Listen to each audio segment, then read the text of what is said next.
Yo! What's up? Good morning mga pi! Alright, kamusta? Kamusta na kayo, no? Kamusta na yung mga pakiramdam niyo dyan? Mga kaguluhan ng isip, mga simptomas na kung ano-ano, no? Mga bago, yung mga luma, no? Bakit nagtataka? Bakit paulit-ulit lang, no?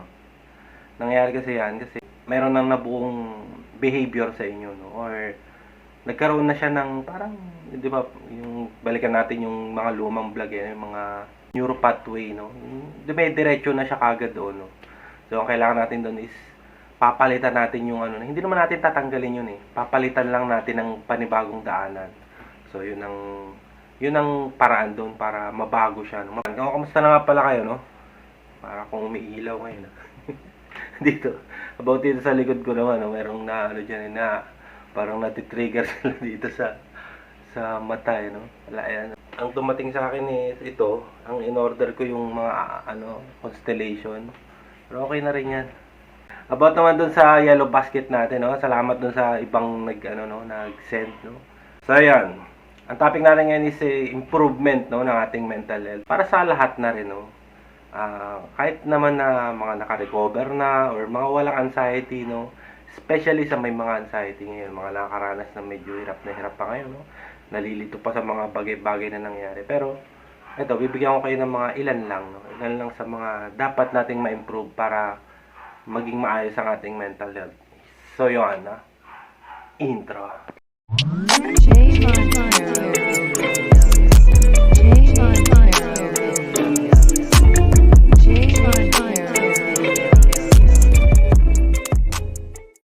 So, yun ang mga pre, no? Paano ba natin ma-improve, no? Ma-improve yung ating mental health, no? Actually, hindi naman to para sa para sa may anxiety lang, no? Para na rin to sa mga anxiety disorder na gaya sa atin, no? Malaman nyo, no, na itong is kailangan pala natin para ma-improve natin yung ating mental health, no? Una natin is proper sleep, no? Kailangan natin talaga yan, no? Tamang tulog. Actually, noon kasi ako hindi talaga ako makatulog, no? Dala na siguro ng sobrang pag-iisip ko, no? Tapos yung mga nararamdaman ko, talagang pinipilit ko talaga matulog kaso paiba-iba, no? Yung kwento ko nung mga dati ko pa mga video, no? Minsan nagigising ako 11, hindi na ako makakatulog niyan. Hanggang 6, 7 na. Tulala na lang ako yan magdamag. Pagtatayo naman ako, iba rin ang pakiramdam ko. Higa na lang ako, tas ang gulo-gulo ng utak ko noon. Mga what if, baka mabaliw ako.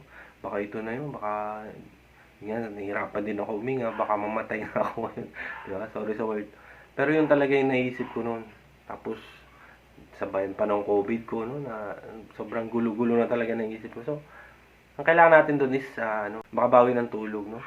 Kasi sa libro ni Claire ang binibigyan talaga nila ng gamot yan. Maibalik lang sa dati niyang routine ng tulog, no. Kasi meron tayong mga body clock, tawag yun, body clock. Tulog ka ng 10, tapos minsan 5 gising ka na, hindi ka na ulit makakatulog. Meron namang 6, saktong 6, nagigising na sila. Yun ang body clock nila. So, kailangan natin muna maibalik yun. Mga 7 to 9 hours yan. Magandang talaga yan. 7, 8, 9 hours. Talagang malaking tulong. Kasi yan ang tulog, yan ang pinakapahinga natin. Diyan nagpapagaling yung katawan natin. No? Sa sarili niya. No? So, yan. Sunod natin is morning sunlight. No? Yan. Nature pa rin. Kailangan natin yan. Kasi nga meron yung vitamin D yata. Yan. Pag umaga, di ba, habang nag-exercise ka, paaraw ka na din, no? Para naman mailabas-labas mo rin naman yung mga ng katawan mo. Pakalaga niyan, kapatid. Para rin ma-improve natin yung natin yan, yung mental health, no? Sunod, ayan, exercise, yan. Napakalaga yan. Daig pa yan, antidepressant, no? Although ito, naibablog ko naman na ito noon, eh. Baga nilagyan ko lang na kasi meron mga nagtatanong, paano pag, Siyempre, umpisahan mo muna sa sarili mo, no? Gawin mo muna itong mga to bago ka mag-move, so maghanap ng kung ano-ano. Unahin mo muna to. Pang sarili mo lang muna, no? Palakasin mo, pasiglahin mo yung katawan mo. Isang way na yun para maayos mo yung mga susunod na hakbang, no? Sa paggaling, no? Kasi kumbaga ito para mga pundasyon, kumbaga kailangan mo muna palakasin yung sarili mo para pagtuloy-tuloy ka na, no? Kasi isa rin to sa mga ano dahilan Halimbawa, hindi ka naman nag-exercise sa umaga, hindi ka healthy, ayun na rin yun, di ba? Wala nang tanong-tanong yun, hindi ka healthy, di automatic na yun. Ma-anxious ka lagi. May mga tanong ka pa rin may iwan sa isip mo, no? Na, bakit kaya ganito? Siguro, di ba? Kaya dapat, unahin mo muna yung sarili mo, yung pinaka-kalusugan mo. No? Yun. Brisk walking, mga 13-45 minutes. So, hindi naman talaga, maglalaro ka ng basketball or magtatakbo ka ng mabilis. Hindi naman ganun Ano lang, maglakad-lakad ka lang, ano ka lang. Hindi na nga yung pawisan ka Okay lang din naman yung hindi ka pawisan. Basta mapagalaw mo lang yung mga joints mo, mga muscle mo, no? Mas mahingalin ka. Ano ba sa sa pagpapaano ng katawan, yung hingal yung inaano diyan Hindi yung sa pawis. Kailangan hingalin ka. Kaya napakalaga nun. Kung dami mong pinawis, papayat ka na. Hindi. Ano yun ibang linya yun. Kailangan mong hingalin. Yan ang napakalaga nun. Maghahabol ka. O, di napapractice mo rin yung breathing exercise mo, no? Sunod is, mindfulness, no? Meron mga vlog dyan ng mindfulness, no? Yung bang tipong lahat ng bagay papansinin mo na positibo, no? Or gagawin mo siyang, sa'yo, naliligo ka, gaya ko, naligo ako, no? May sabon, tubig, dahan-dahanin mo. Tapos magkakaroon ka na ng future, mabango na ako. Ayun, tapos ang susutin ko na yun na lang. Mag-ayos ka ng sarili mo, no? Para na rin sa katawan mo. Hindi naman sa ibang tao, para sa katawan mo na malinis ka, no? Isa rin yun. Or bawa, naglalakad ka sa tabing kalsada, tingnan mo yung mga bagay-bagay na nakikita mo. Napakahalaga nun para sa mental health mo, no? May improve niya yan, no? Gratitude. Yan, yung meaning ng buhay, no, para sa iyo. Yung papahalagaan mo kung anong meron ka ngayon. Yan, isa pa yan Pagpapasalamat mo na nagising ka pa ngayon. Yan. Yung may mga anak ka na or mga kaibigan, no? Parang iti-treasure mo sila Parang ito, mga mahalaga sa buhay ko to, mga bagay na to, no? Mga nakapalibot sa yung mga tao. Isang na rin yan isang pagpapasalamat sa na nandiyan ka pa, no? Buhay ka pa, malakas, tapos kayang-kaya mo na siyang i-handle yung mga nangyayari sa'yo ngayon. Manood ka ng mga video na inspiring, mga ganyan ba? Meron akong napanood na video dati.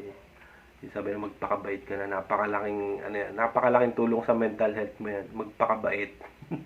Di ba? Malalim siya malalim kung iisipin nyo no? Pero yung pagiging mabait, yung aalagaan mo na yung sarili mo, hindi ka na yung parang dating toxic sa ibang tao, no? Pero babaguhin mo na isa pa yun, napakalaking napakalaking factor yung pagbabago.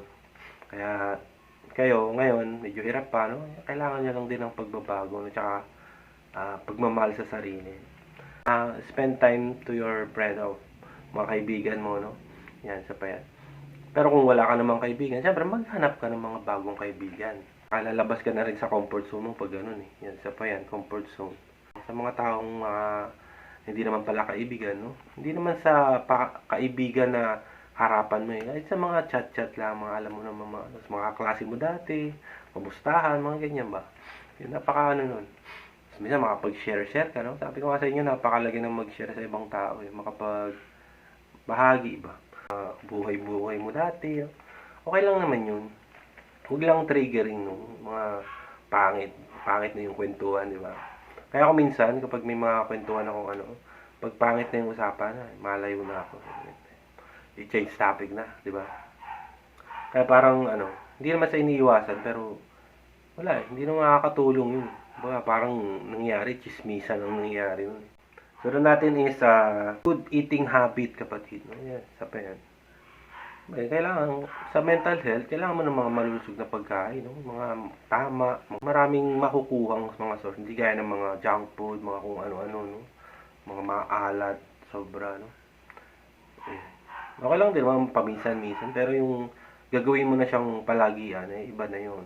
Kailangan mo rin maggulay-gulay, isda, huwag din masyado puro karne, lalo na sa may mga high blood, no? Para akong doktor dito,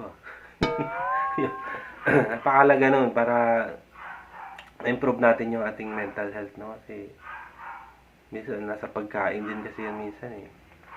Na titrigger tayo sa mga maalat, maasim, maanghang. Lakas mga trigger. Yan kaya ako dati, no? Kain lang ako ng medyo may taba or may mantika. Nag-iiba na yung pakiramdam ko niyan. Kasi nga, inisip ko kagad, nag-automatic na siya na inisip ko, ma-high blood ako, tataas na naman yung ano ko. So, ganun. Ganun kasi nangyari sa akin nun, kaya kung kayo man ngayon, no? Siyempre, ano nyo rin, control din, no? Pero napakalaga, gulay, prutas, yan. Pero sa prutas naman, depende rin. Kung may acid kayo, iwas muna kayo sa mga citrus fruit, no? Sa mga tamang ano-ano lang, isang kalahating mansanas, mga saging, yan. The best yan, saging sa akin, no? Yung dati ko pa naman sinabi yan, eh. Pag medyo mataas yung acid ko, nandito na. Kain ako lang ng saging yan. Saging na ano, hindi yung hinog yung medyo may pakla pa, yun ang gustong-gusto ko. Kung sa lakatan naman, yung lumalagotok pa, pag binuksan mo yung may green-green pa yung pinakatangkay niya. No? Pag hinati mo yun, ano yun, lalagotok pa siya. Pag kinagat mo siya, may parang lutong pa. Yun, the best sa akin yun. Gustong-gusto ko yun. Ayoko ng mga hinog na yun, sobrang dilaw na. Ayoko na siyang kainin kasi hindi siya yung hinahanap ko na saging, no? Juicy pa no? So, yun. Avoid alcohol, nicotine, or drugs, mga substance, no? Yan. Alam naman natin yan, no? Bawal talaga yun. Gaya ko, no? Nagkakape na ako, no? Matagal ko na sinabi yan, eh. Nagkakape na ako. Pero alam ko, magbibigay sa akin ng kaba yun. Magbibigay sa akin ng nervyos yun. Kasi yun ang papel ng ano, eh. Ayun ang binibigay ng kape, eh.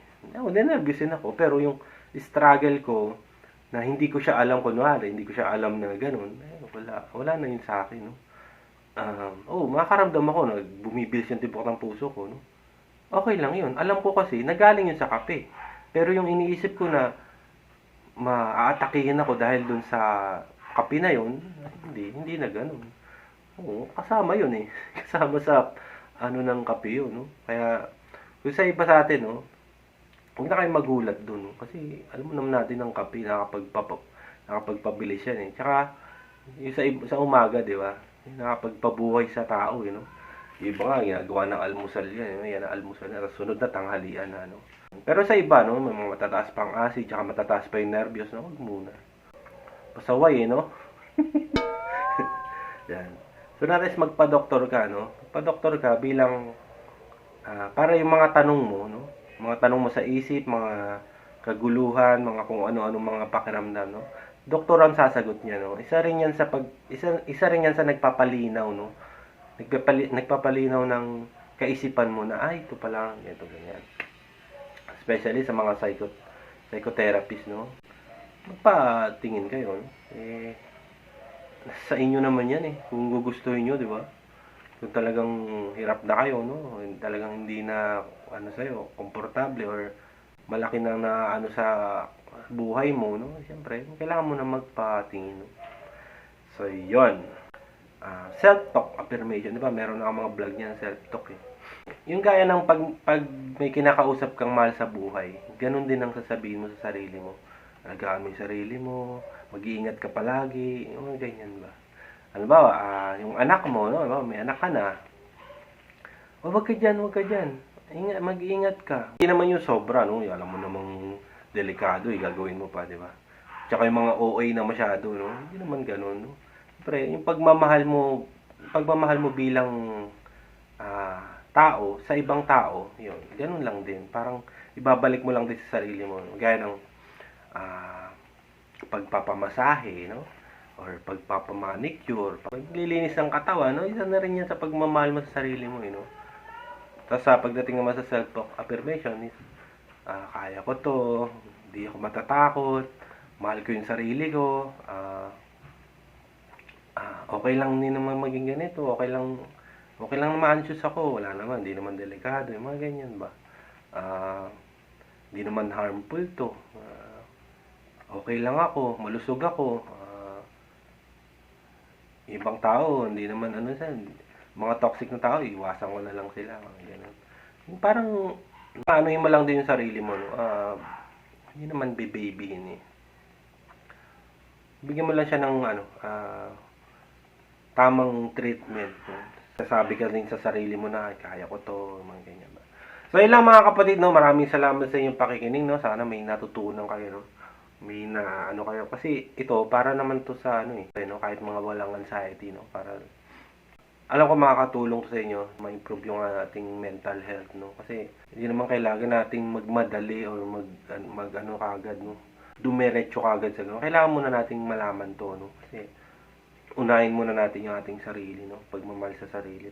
Yung mga pag-aalala natin is mabawasan, no? Kasi nga alam natin sa sarili natin na okay tayo, malusog tayo, nasusunod natin, tama yung ginagawa natin, nasusunod natin yung mga dapat na gawin, no? So yun lang mga kapatid, no? Maraming salamat sa iyong pakikinig at sana may nag-gets kayo kahit kaunti, no? So ayan, adios.